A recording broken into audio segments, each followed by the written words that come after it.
Yes, good evening and welcome. This is Dr. Soliman, your health today. Another session, uh, with Saturday. We're going to be talking about, I want to clarify something that I got a lot of comments and questions about, which is the water that we have spoken about last Saturday. When we talk about water intoxication, water overload, I would like to explain that. And so not everybody or a lot of you is confused about water. Is not to say, water is bad. No, water is the best detox substance you can ever use is water.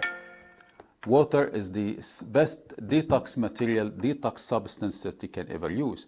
If you have, let's say, poisoning, or if you have toxins, or if you have impurities in your blood, water is #1 detox element that you will be using. What I was talking about is water intoxication. Meaning what? Meaning our system, our body is supported by something called thirst mechanism. Thirst mechanism meaning you cannot or you will not be drinking water unless you are thirsty. That's what I'm saying. Because the body is regulated by high controls and high sensors, something called osmoreceptors that has to do with sodium. Let's not complicate things. What I'm trying to say simply is when you are in need of water, those osmoreceptors will be triggered and the central command will come that you need to drink and you will drink. So this is what we call thirst mechanism. It is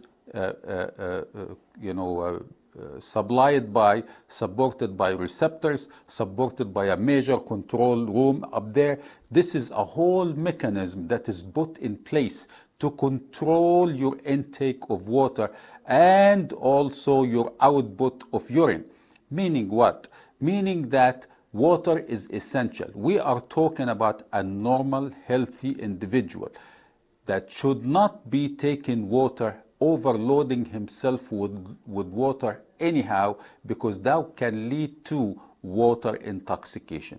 Water intoxication is something that is very bad, but it can easily lead to something called hyponatremia. Let me explain in a simple English here.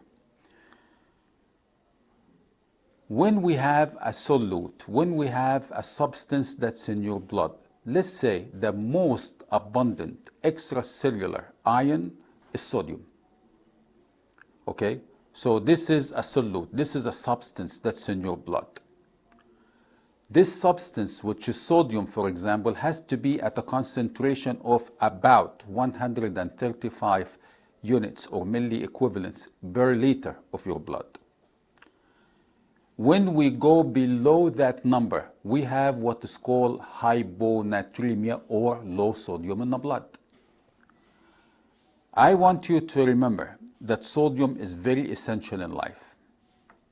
But I also want you to remember keeping that concentration is in place, which is normonatremia, normal sodium level in the blood, is essential for our brain to function, our cell to function, our action potential to take place, our heart to beat is essential for life, to keep this sodium at this level. Now, when you take too much water overload, you are a healthy individual, healthy, normal individual. Taking too much water, what will happen to the sodium in your blood? Obviously, logically, it will dilute. Now, instead of having 135 milli equivalent in a liter, now we might have less than 135. Let's say we have now 100. That is not 135. Now, because what? Because we have diluted the sodium in the blood. As a result, we will have what is called hyponatremia. And you will manifest with confusion, disorientation, where you are, things will change. Now, if we take this scenario on a molecular basis, we will say, wow, now we have a solute, which is the sodium, which is the most abundant extracellular ion in your blood. we're diluting this solute, which is the sodium in this case, by adding too much water, the water you drink. And by the way, water does not follow the same pathway like when you eat food. Water has its own pathway. We're talking about when can water be absorbed. Water absorbed exactly immediately the minute it enters the stomach. So you drink 1 minute or 2 minutes later, the water is already where? In your blood, because it enters from the stomach directly to the bloodstream. So now it is not like food. With food, we said, no, you have to go from the mouth to the stomach, to the intestine, and then absorbed, and then into the blood. Now with water, no, the scenario is different. Water immediately gets into your blood. That's why when we have patients sometimes and we need the bladder full, you drink 1.5 liter right there or 1 liter. Few minutes later, the bladder is already full. Why? Because what you put in, you must take out. That is normal. Now, failing to take out, that will be called urinary retention or water retention in your body. We will see few videos about when water is retained in your body, what will happen to you. It is very bad. So back again to our point. When we are a normal, healthy individual, overloading himself or herself with water, we're diluting the sodium. And as a result, we will have what is called low sodium blood concentration or hyponatremia. Hyponatremia have its own consequences, and it's very bad. Among which disorientation, the confusion, things become bad. Now, on a molecular basis, what happened here? Sodium is an osmotic force. Osmotic force meaning it sucks water into it. So now, when I am dehydrated, that means the concentration of sodium in the blood has become more because I'm taking away water. So the sodium concentration as a result will become more. And sodium is concentrated in the extracellular. So what will it do? We have intracellular, which is the cells. We have extracellular, which is the sodium in the blood vessels. Now, sodium is an osmotic force that sucks water into it. So when I am dehydrated and the sodium is high in my blood, I will suck water from the nearby neighborhood, which are the cells. The cells then will shrink because water always follows the sodium. So now we have a cell that is that big, it shrunk, it becomes that big.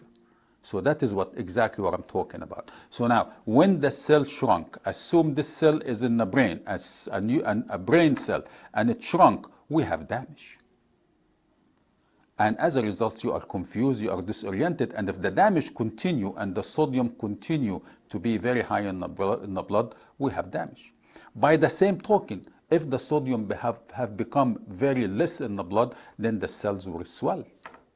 So whether the cell swell or the cell shrink, we have hypernatremia. That's two different scenarios. But both of them lead to the same sequence, which is cell damage, and as a result, you are feeling confused because now what manifests? You will not feel, the manifestation in a cell in your skeletal muscle, in your muscle that you contract.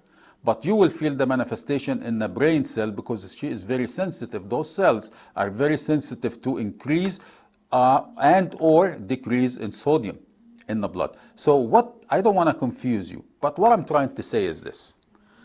Bottom line, do not overload yourself with water thinking it's good for you. It is not. Do not overload yourself with water thinking it's good for you. It is not good for you. Because you will have overload and you will dilute the most important ion in your body, which is sodium, and then you will have hyponatremia and hyponatremia related effects and consequences, which the symbols of which confusion and disorientation. Those who overload themselves with water, ask them in the morning, an hour or so after they overload themselves with water, what happened to them? They are confused. They don't know where they are. They are drunk, but without alcohol. And that is exactly what I'm saying. So overloading yourself with water thinking it's good for you, it is not. What I'm saying is, water is essential for life. Water is the best detox element and substance in your system. But abusing what is good, it flips against you, and it's not good. So God has provided us with a thirst mechanism, just like He provided us with a hunger mechanism. When you're hungry, you eat. When you're thirsty, you drink. Do not overload yourself with water unless it is needed, like detox situation. My body is poisoned. I need to detox. Yes, I overload myself with water to dilute the poison and maybe get rid of it, right? By the same token, I'm not only diluting the poison, I'm also diluting my sodium. So I have to keep in mind, and that will be a doctor supervising the situation. I have to keep in mind that not only water that you should be taking, but you should be taking it with electrolyte. You should be taking it with electrolyte. And here I have to mention something. There are let's say, companies that feed on people lack of knowledge. Repeat, there are companies that feed on the people lack of knowledge. Sports drinks. Yeah, sports drinks, and you pay money for it because it's good for you when you do sports. You have to drink this sports drink. Garbage. There is no such a thing. Water is the best thing for you. If you're going to exercise, yes, you sweat.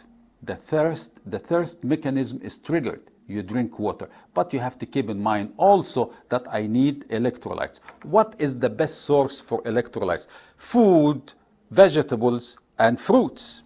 Natural diet. That is the best thing for you to keep electrolytes in balance, right? Forget about the sports drink. The electrolytes there is not even electrolytes. Just like the salt out there in the market is not a good salt. Why? Because the white salt that you see in the store, it's not good for you. It's actually poison. Why I'm saying that? Because they take this salt in order for them to make it nice and white and shining and very, appealing for you. They pour it in an oven at 600 degrees to melt it and to remelt it and refine it and refine it. At the end, we have an extra. See, salt is sodium chloride. By heating that much for that longer period of time at that high degree, I'm separating the bond between sodium and chloride. Now I have a salt that is very rich in sodium. And guess what? Sodium is very harmful for you when you take it this way, not as a sodium chloride. You're taking it as just pure white, nice looking sodium, which is really a poison. So my advice would be, do not take it, because listen, what is the essence behind hypertension? What is the mechanism? As some had said, and there are different research. Some says is unknown cause. We call it essential hypertension because we do not know the cause for hypertension. But some said it's because of the sodium. And I really believe that, because of the sodium. Now, if sodium causes you to have high blood pressure, and the salt out there in the market, in the supermarkets, and even a small grocery store in your neighborhood has the same white salt that looking nice and is sold for very cheap, is rich with sodium. So you're actually imposing hypertension in yourself by taking the sodium. Now, but doctor, what is the alternative? The alternative is Himalaya salt. You're not going to go to India to get the salt. It's sold right here in the supermarkets. Assume we don't have this much money, which is about a couple of thousand francs for like almost 1 kilo of salt. Assume you're poor, you don't even have the 2,000. Take some salt water from the sea. We have a lot of sea in Douala and Boya and Limbe. I mean, not in Boya, in Limbe. So there's a lot of sea water around us. Take a couple of, 20 liters, put them in a place where there's a lot of sun, and we're blessed with a lot of sun here. So put them there, let them evaporate, and collect the salt that remain after. That's a sea water salt that is very good, rich with minerals, rich with electrolytes, and it will not cause you to have hypertension. At this, let me stop for a minute, and I want to play some videos, and then we'll discuss something also that relate to big stomach and retention of water. Let's watch the videos, and we'll discuss these two cases at length. Hepatitis B complication. Patient is 28 years of female, 28 years old. Looking at the abdomen, we have abdominal ascites. And looking at the liver,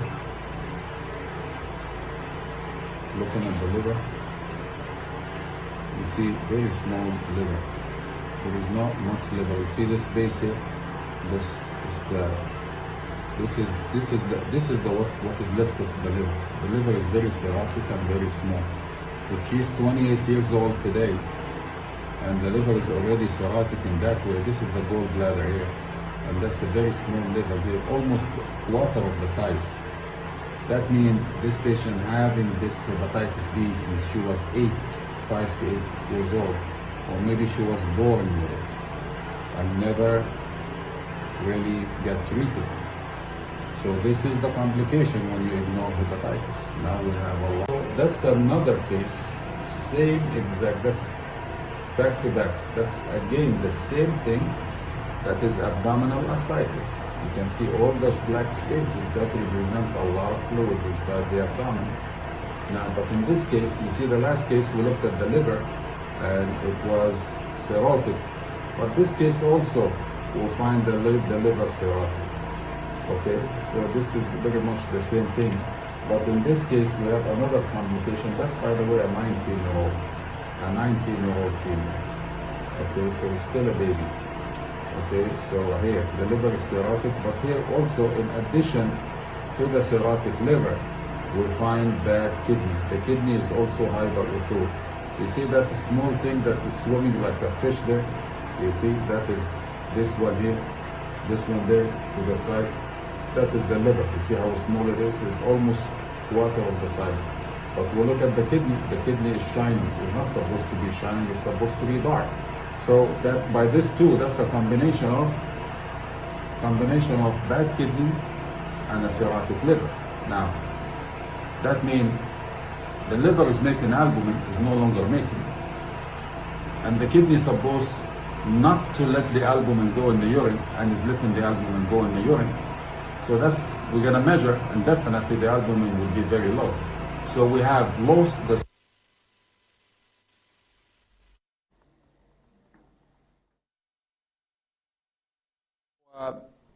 yeah, let's discuss. We were talking about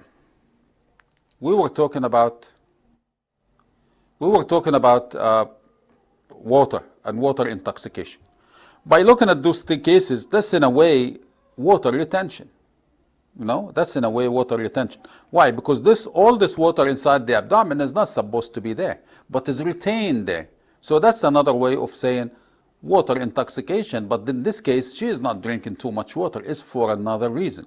So it's all connected now.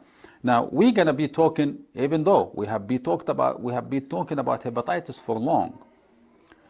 You see, the first case is a young lady, 23 years old or so, married with 2 children. Okay.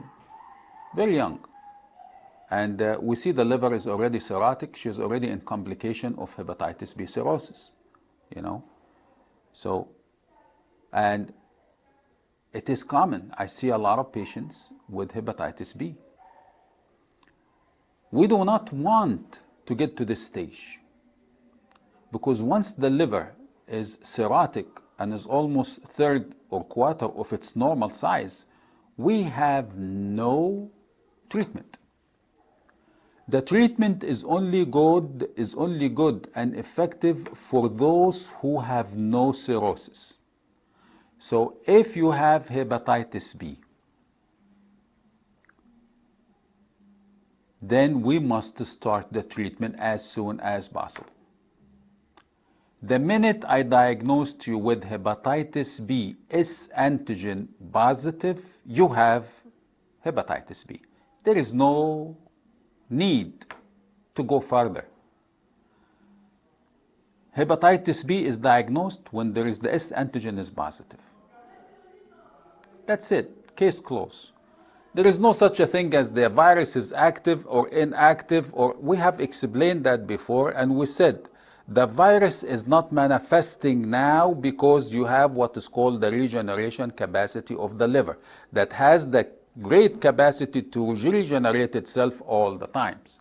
So the new cells coming, as long as it is more than the infected cell, we have no issue. We are normal. The minute you drop, immune system drop, and or the viral load goes up and the viral infection overcome the regenerative capacity of the liver, we have a problem. This is when now cirrhosis advance. So we have to treat. The minute I see hepatitis B S antigen positive, I have to treat. There are a cheaper treatment, there are more expensive treatment. The goal of all of which is to delay, listen to me very carefully here, to delay the progression into liver cirrhosis by many, many, many years. So I do not fall into liver cirrhosis and I become like that lady. That is the target of the treatment. Now, what is the difference between a cheaper treatment and a more expensive treatment? Is the resistance to the virus. The cheaper medication have been reports that this medication, the virus has developed resistance to it. That means it wouldn't be as effective as a medication that the virus does not recognize and has not yet developed resistance to it. What does that mean? It means that the virus is smart. The virus recognized that this treatment is to kill him. So he adapt by different, differentiation of nucleic acid in his genetic material by different ways and methods to engulf this material. He does to his own self mutation. So this medication does not affect them.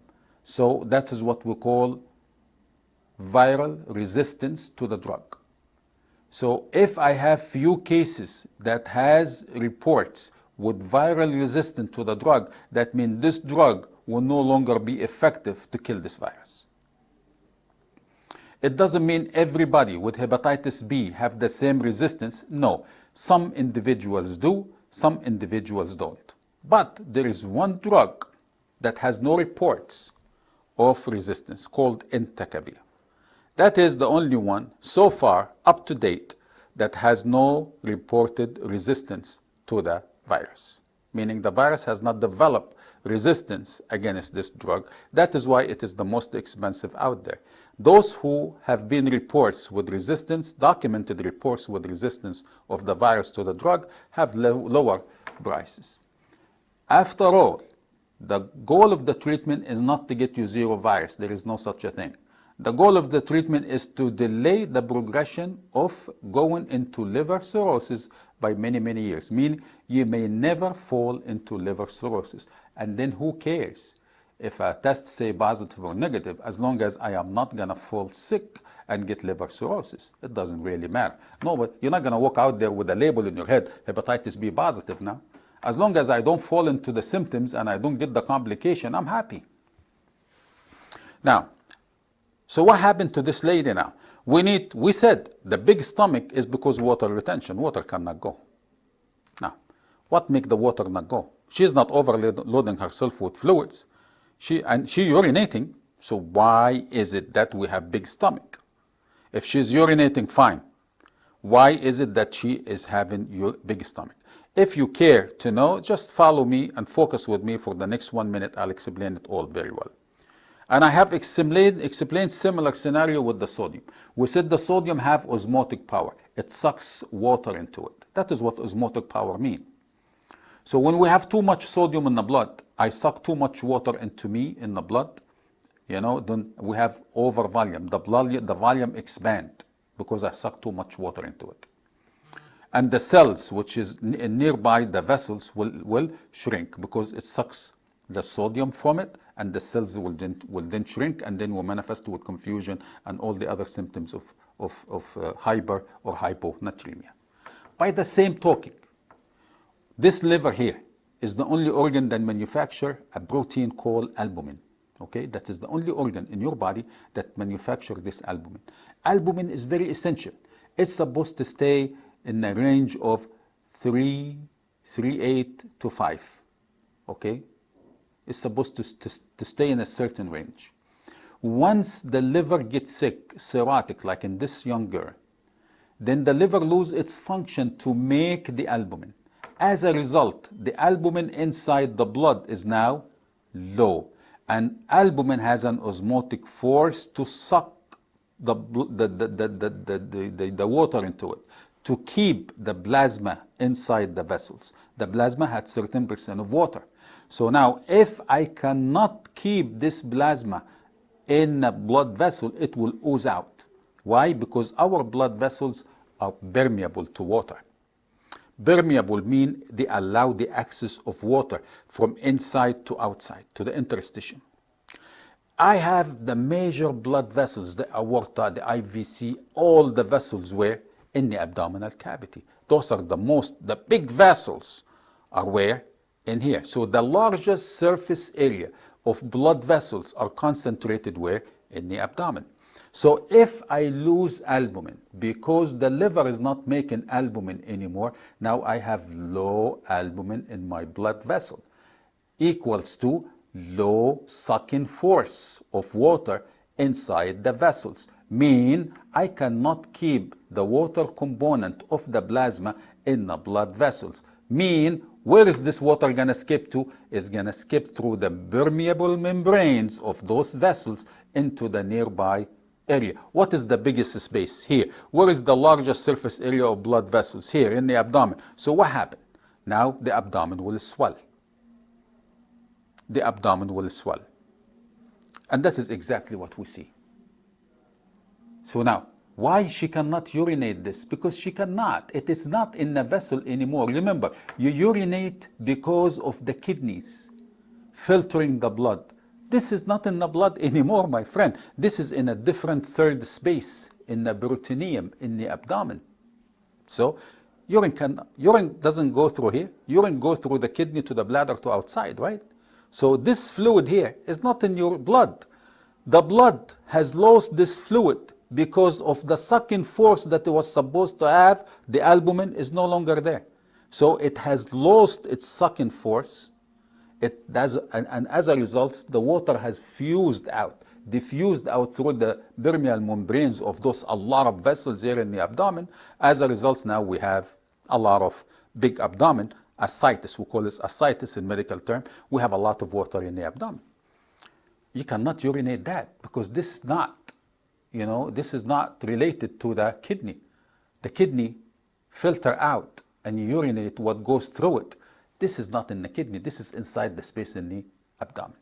What is the consequence of that? Anytime we have accumulation and stasis of fluids like this ascites here in this patient, in this abdomen for a longer period of time or even for a shorter period of time, we are at risk for something called spontaneous bacterial peritonitis. The reason why, we do not know. The inside the abdomen is supposed to be sterile. Yes, it is sterile. But how did we get spontaneous bacterial peritonitis, which is bacteria? We do not know. Nobody can explain it, but it happens. So as a result, this patient, immediately we must put him in a course against bacterial peritonitis, spontaneous bacterial peritonitis, immediately. This is stage number one. Number two, we have to think now. We have to make the stomach smaller. How are we going to do that? Well, if we have if we know that this big abdomen here, abdominal ascites, is because what had happened to the liver of non-functioning well and losing too much albumin, then we know the only logical solution then to replenish that albumin. So how we do that? Well, we can do it one of two ways. We first have to take the full blood count so we do not overload with the patient with blood transfusion. If the patient is short of blood and we look at all the values and we determine the patient can take 1 or 2 pints of blood, that will give her also an extra albumin that will also help her. And after we stabilize the albumin, and only after we stabilize the albumin, we can now drain the patient. Drain the patient to make her breathe better, to make the stomach a lot less become smaller, and we get rid of all those fluids. What if I miss this concept and I go straight and I drain this patient fluids from the abdomen? Then I'm running the risk. This will become a lot bigger after 2 to 3 weeks. Why? Because we still have the same main cause, which is low albumin in the blood. So if I fail to stabilize the albumin and I go straight to drainage, yes, the patient will feel better momentarily, a week or so, and 2 weeks later, the patient will become much more bigger. Because the albumin is still small. The albumin is still the reason for the ascites. Now, we know the liver makes the albumin, and the albumin circulates in the blood. What if I have a leaky kidney to those proteins? The liver makes the albumin. The kidney is supposed to keep the albumin in the blood as long as it is a healthy kidney.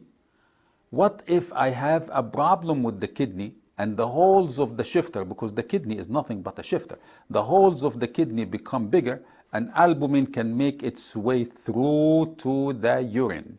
So now we have protein inside the urine. We'll call it proteinuria. So now we have loss of protein through the kidney to the urine. Liver made the albumin, is supposed to stay in the blood. We have a leaky kidney. We are now losing protein. So what if this patient has hepatitis, has cirrhotic liver, that is no longer making enough albumin? Albumin is decreased like 19, like in this patient. And the kidney is leaky. Then we have a double hit. We have the source of the albumin is diminished, and also we are losing albumin through the leaky kidney. We have a problem. So we have to replenish. We have to replenish the protein, which is the albumin. But at the same time, every time you infuse the patient with albumin, the patient will lose it through the leaky kidney. So we have a problem and we have a challenging situation.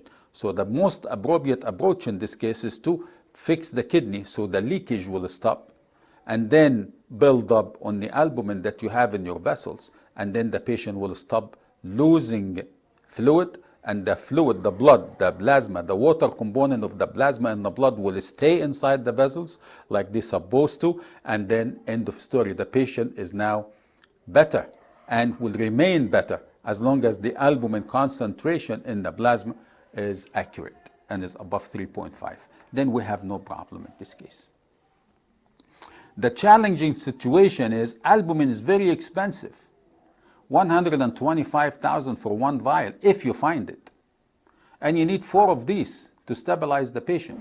That is about 600,000 every 3 months or so, just to stabilize the albumin. You have to remember also that liver does not only make albumin, liver make also coagulation factors. So this patient is at risk for bleed anytime because the coagulation factors are not in place. Is made by the liver that is now defective because of the virus, because it have become cirrhotic. So you have to be aware of that. And that's how it is. What is the best way? So I know you feel sorry for those 2 patients, 2 young ladies. And believe me, I see 2-3 cases in a week, the same thing.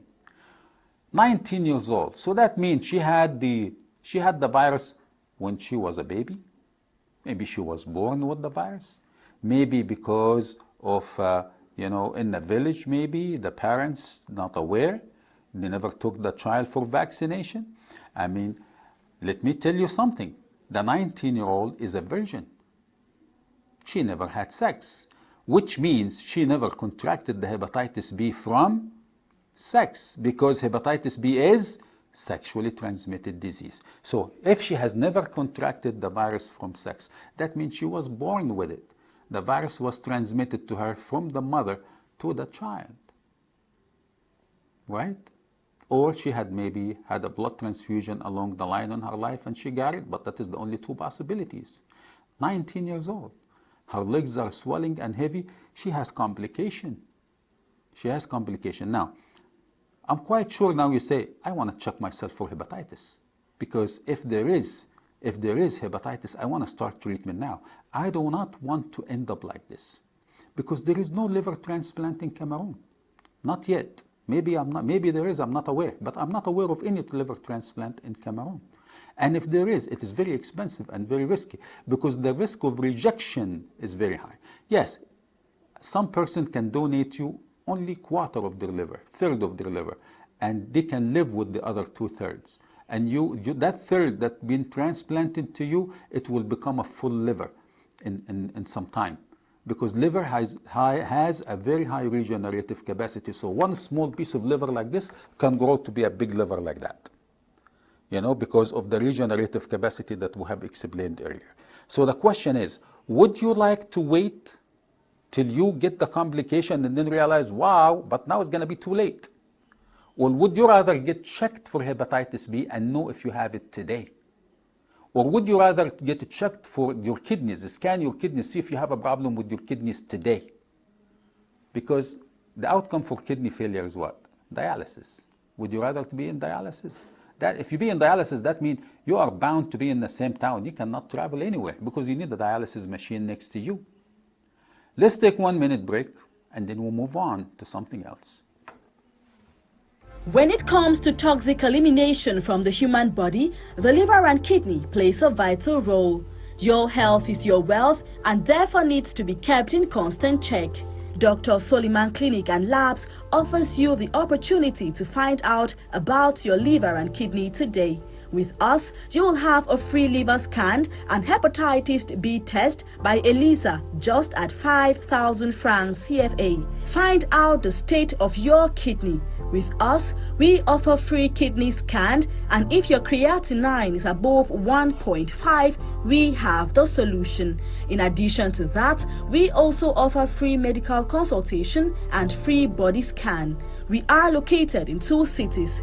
In Boya, we are located at mile 18 Bomaka. In Vola, you can find us at Bonaberry, precisely at Entrepilot. You can also reach us through the telephone number 694-940172. Your health is at the right place with Dr. Soliman.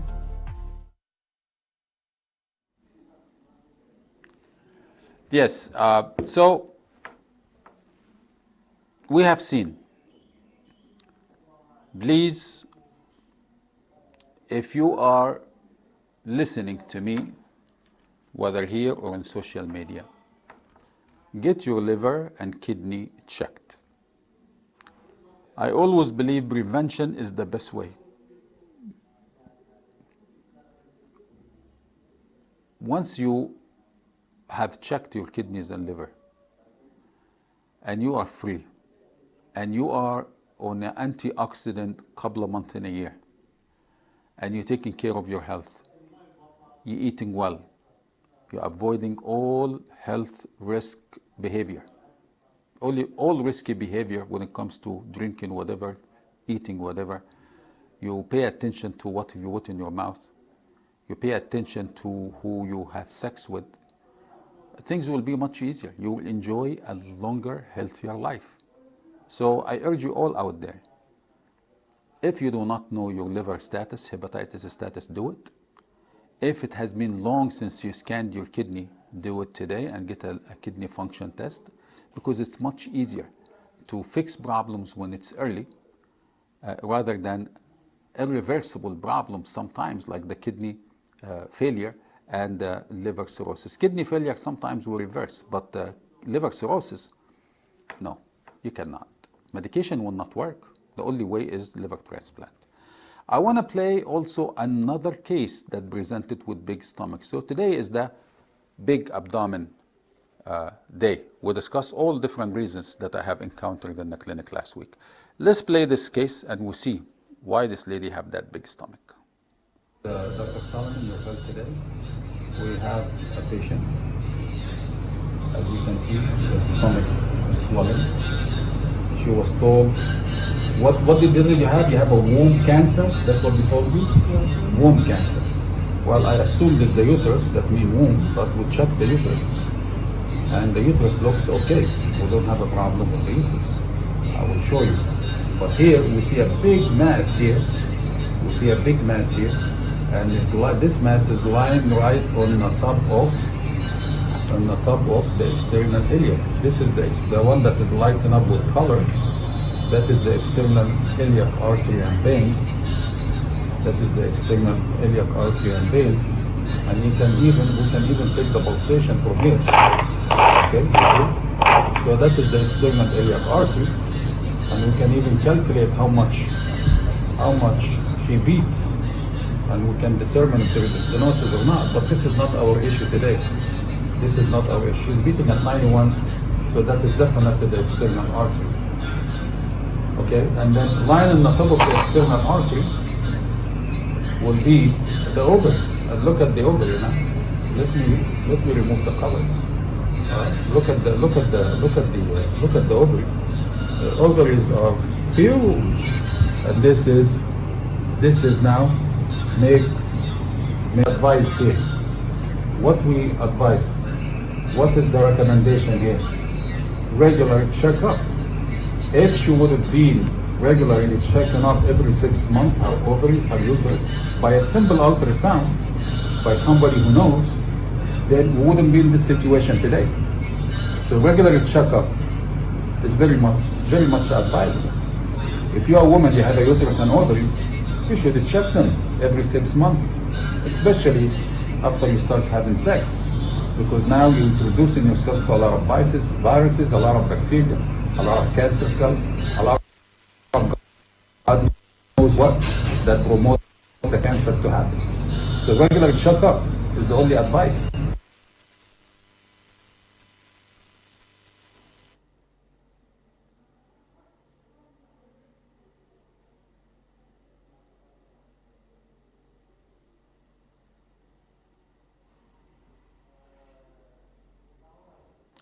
Yes, so we have seen, that's the third case with big abdomen. All last week, in the Women's Week, earlier in March.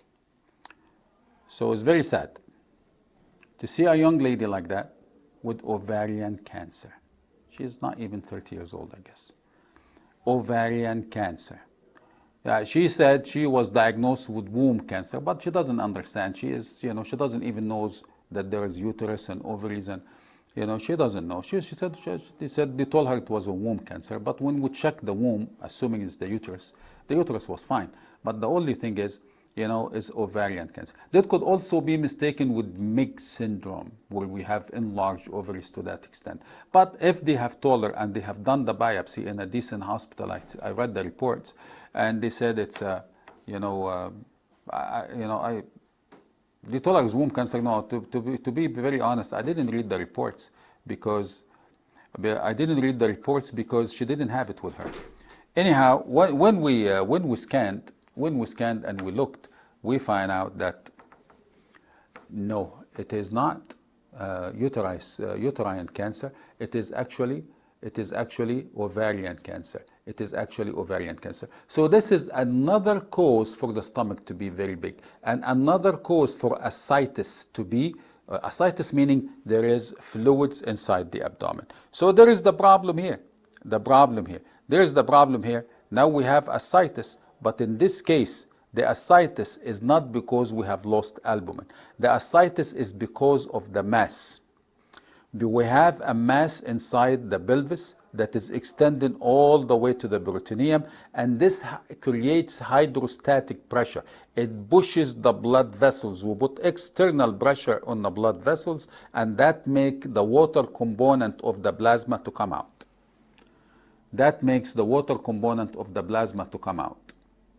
And that leads to ascites. This is, by definition, ovarian cancer.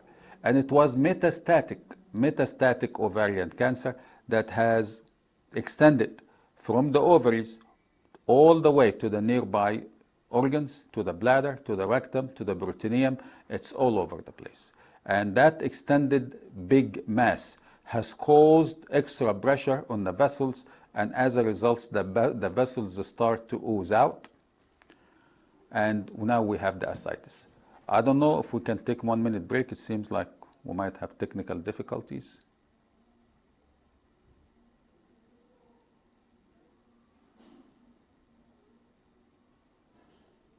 Comes to toxic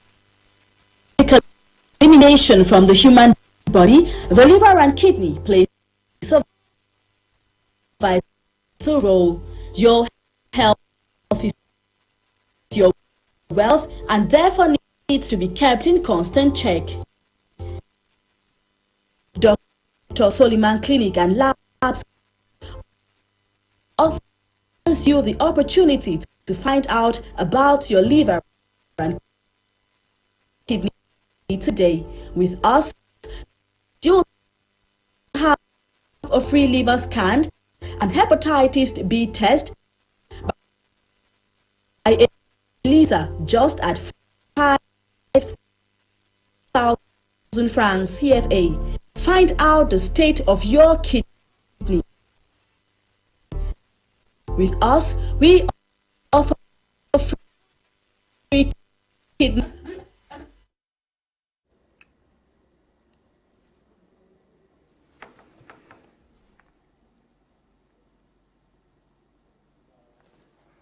Yes, let me just play. I want to just create awareness of something that has been going on. If you just play the image, Mr. Johnson, you know, somebody is trying to, or is actually doing, not trying, is actually doing it. Now, the first one, this one.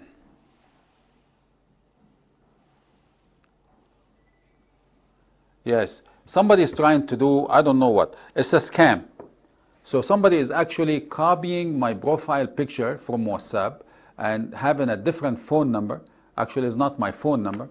And asking people, oh, you want Dr. Soliman to help you? Or no, actually, there is like a team. You know, they go around, okay, there's somebody claimed to be a pharmacist or a nurse or something, and they're asking people, you want Dr. Soliman to help you, contact this number. And they give them this number. And actually, this report had come to me from a village far. You want Dr. Soliman to help you, then send money to this number.